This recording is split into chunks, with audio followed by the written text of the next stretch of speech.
एक व्यक्ति एक पद के मुद्दे पर कांग्रेस नेता राहुल गांधी के बयान के बाद कांग्रेस अध्यक्ष चुनाव की सरगर्मियों का रुख एकाएक बदलकर राजस्थान की भावी राजनीति पर केंद्रित हो गया है।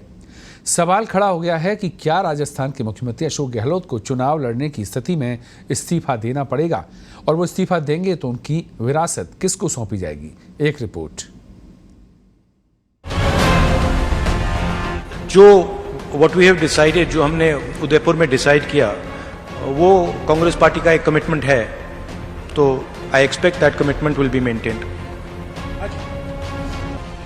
कांग्रेस नेता राहुल गांधी के बयान के बाद ये साफ हो गया है कि यदि अशोक गहलोत कांग्रेस के राष्ट्रीय अध्यक्ष बनते हैं तो उन्हें राजस्थान के मुख्यमंत्री का पद छोड़ना होगा। राहुल के बयान के बाद ही मुख्यमंत्री अशोक गहलोत के तेवर भी बदल गए। बुधवार तक एक व्यक्ति एक पद के सिद्धांत को जरूरी नहीं बताने वाले गहलोत 24 घंटे बाद ही राहुल के सुर में सुर मिलाने लगे।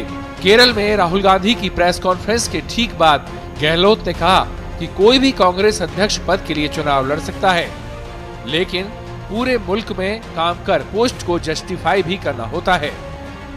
ऐसे में 2 पोस्ट पर काम नहीं हो सकता। अब सवाल ये कि पहले सोनिया और फिर राहुल गांधी से मुलाकात के बाद सीएम गहलोत के तेवर अचानक क्यों बदल गए। सवाल ये भी कि क्या गांधी परिवार ने गहलोत को अपना इरादा साफ कर दिया, और सवाल ये भी कि क्या गहलोत ने हाईकमान के आगे सरेंडर कर दिया। अब आपको गहलोत का वो बयान दिखाते हैं जिसमें वो एक साथ कई पदों पर रहकर काम करने की वकालत कर रहे थे। प्रस्ताव उन्होंने पास किया है, एक नॉमिनेट होते हैं वो 2 पद होते हैं, जहाँ कोई हाईकमान नॉमिनेट करते हैं वो 2 पद कहलाते हैं। ये चुनाव ओपन है सबके लिए, कांग्रेस अध्यक्ष चुनाव ओपन है, इसमें कोई भी खड़ा हो सकता है।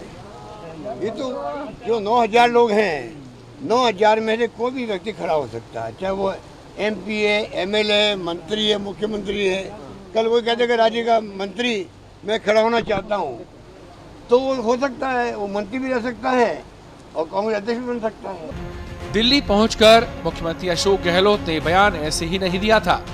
इसके जरिए वो हाईकमान का मूड जानने की कोशिश कर रहे थे, लेकिन जब दाल नहीं गली और उन्हीं के साथ ही रहे दिग्विजय सिंह ने विरोध दर्ज कराया तो उन्हें भी अपना रुख बदलना पड़ा। वो तो पहले ही कह चुके हैं, इस बात को पहले ही कह चुके हैं, और वो ऐसी शख्सियत है कि जो एक बार तय कर लेते फिर वो उससे पीछे नहीं हटते। बात यह है, भरने के पहले ये लागू नहीं होता, जब निर्वाचित हो जाएंगे तब लागू होगा। दिग्विजय सिंह ने तो यहाँ तक कह दिया कि गहलोत गांधीवादी विचारधारा के त्यागी पुरुष हैं।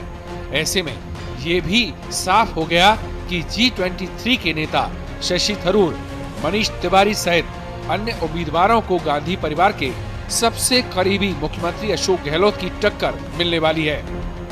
तेजी से बदल रहे घटनाक्रम के बाद ये सवाल भी उठ रहा है कि गहलोत दिल्ली जाते हैं तो फिर राजस्थान का मुख्यमंत्री कौन होगा।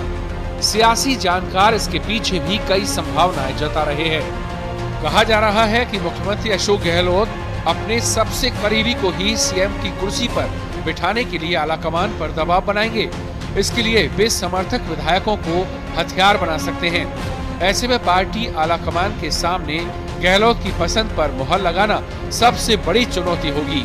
चर्चा ये भी है कि अगर ऐसा होता है तो प्रियंका गांधी का 2 साल पहले सचिन पायलट को किया वादा टूट जाएगा, और फिलहाल कांग्रेस हाईकमान ऐसा नहीं करना चाहता, क्योंकि पार्टी को 1 साल बाद राजस्थान और 2 साल बाद लोकसभा चुनाव का सामना भी करना है।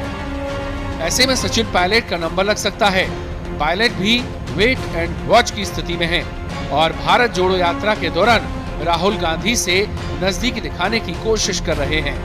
पूरे घटनाक्रम पर न सिर्फ पायलट बल्कि उनके समर्थक भी बयानबाजी से बच रहे हैं। ऐसे में राजस्थान को नया सीएम मिलेगा या नहीं, ये देखना भी दिलचस्प होगा। स्पेशल रिपोर्ट, पत्रिका टीवी।